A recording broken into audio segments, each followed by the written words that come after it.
With me tonight are the Editor-in-Chief of Cosmopolitan, Louise Cork. Good evening, Louise. We're also joined by Senior Political Correspondent for BuzzFeed now. Switch jobs, Ashton. Let's have a look at some of the front pages, just before we discuss them in detail. We'll start with The Independent, with claims the CIA interrogated terror suspects on the British-owned island of Diego Garcia. Qatar Airways, purchase of a 10% stake in the owner of British Airways leads in the FT. The Mirror there with the story of a woman who was told she was genetically a man and had no reproductive organs. Well, she's now given birth to twin girls. And the Telegraph says thousands of us may be filling in self-assessment tax forms unnecessarily. Claims of backstabbing and rivalry in the royal household of Prince Charles is the lead in the Times. And The Guardian, the head of the Police Federation, which represents rank-and-file officers, is calling for all of them to be armed with tasers. The Express says there's been a scientific discovery which could lead to treatments which would keep us healthier for longer. And The Sun reports that Gary Lineker is facing a £1.3 million bill after a crackdown on tax avoidance schemes. I think Prince Charles is the star of the front pages tomorrow. Not all necessarily negative, but more insight in many ways, and this is all because of a biography. But from what we can see of the Daily Mail tomorrow, they've got a story on Prince Charles as their lead, but this doesn't seem to have anything to do with the biography, Louise. I think they've just decided we're going to have our own story on Charles tomorrow. Yes, they've spoken to an insider who said that Charles really wants to shake up the honours system. He feels that they are the wrong people are getting them for the wrong reasons.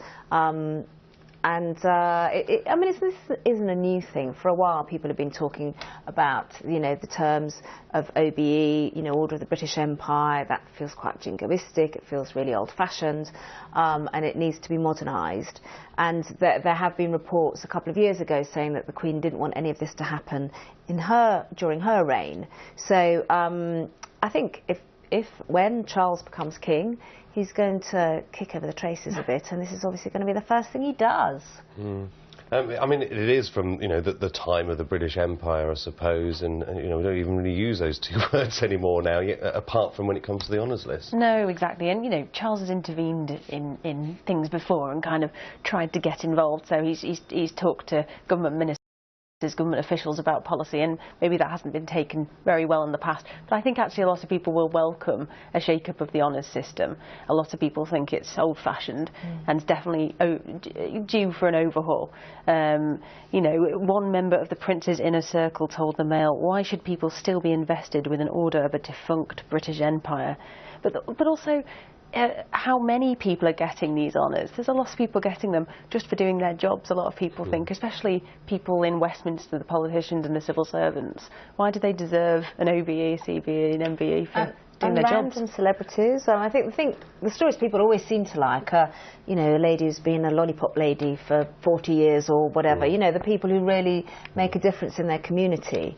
Have you ever been asked to write a letter of recommendation? No. I've had a few, just because I've worked with charities, and you've got to explain what they've done beyond what they're doing. So they might be an aid worker or raising money for charity, but there's got to be something exceptional beyond that. It's not easy to get. Not everybody I've recommended has got one. Maybe it's got something to do with me, I don't know. Association with Chris Rogers. But, it's not an easy thing to get, an honour. You've got to have done more than just being a journalist for 25 years or 30 years. You've got to have been an exceptional journalist, something that's gone beyond your job description. But then, without naming names, how come some random celebrities get them for being a celebrity and... Because they've gone beyond what is expected of a celebrity. Gone beyond looking nice in a frock. Anyway, yeah. You know more celebrities than we do, I don't know. They raise lots of money for charity, which is always fantastic. Let's move on to the Times. Oh, and there's Prince Charles again. Now, this is about the biography. Rival camps tear apart Charles's household. So some insight into what has been, compared to as Wolf Hall. It's great, isn't it? Yeah. It's such a brilliant intro. His court is so riven by backstabbing and infighting It's been nicknamed Wolf Hall, and it's all down to this biography, Charles, the Heart of a King, by Catherine Mayer, who has talked to insiders. So it's really lifting the lid on what's going on inside Clarence House, and you very rarely get this kind of behind-the-scenes look at the royals. I think this is why it's so interesting. Not even in those fly-on-the-wall documentaries that come out. We don't see any of this. It's only a matter of time, isn't it? But she talks about how people in the palace are annoyed that Charles is kind of apparently telling them how to do their jobs and whether they should be moving into other areas with their jobs. And, you know, she's pointing out that apart from his time in the Navy, he's never held a paying job himself, so what would he know? So it's pretty controversial. I don't think he'll be particularly happy with it. No, I don't think he'll be thrilled, will he? Because it also suggests that because you know, they're sort of all pitched against each other, that it's led to the collapse of a multi-million-pound deal to house his charities under one roof. So more than £100,000 was wasted in the loss of the deal, and his charities missed out on a potential future profit of tens of millions of pounds, which is really bad news if that's the case. And you would have thought with so many advisors there that there would be someone who could advise him with experience of running offices or departments to maybe manage it slightly differently. I mean, we do know that in the back of his mind, and the Times says, the biography goes into this a little bit, he doesn't like criticism, he fears public opinion. In the back of his mind, he will want to be popular, he'll want to be a king that people want. And one wonders, though, I don't know if you've got the answers to this, is the Times has been very brave, perhaps, to splash this across the front page, or maybe it's just the right thing to do. We're talking about the future king, but how many people are actually interested, and how many people want to know more about the future king? Well, I think the people you see, the future of the royal family at the moment, are William and Kate, aren't there, and the little baby George. And Prince Charles perhaps isn't who you think of when you think of the future royal family.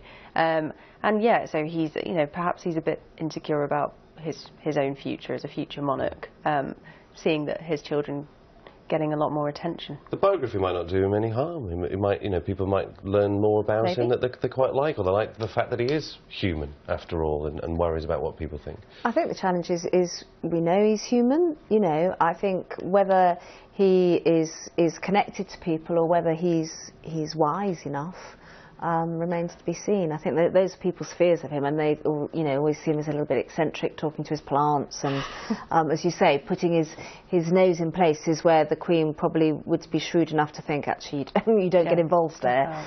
I think I mean, all I've seen so far is the splash on the Times, and I can't say it's made me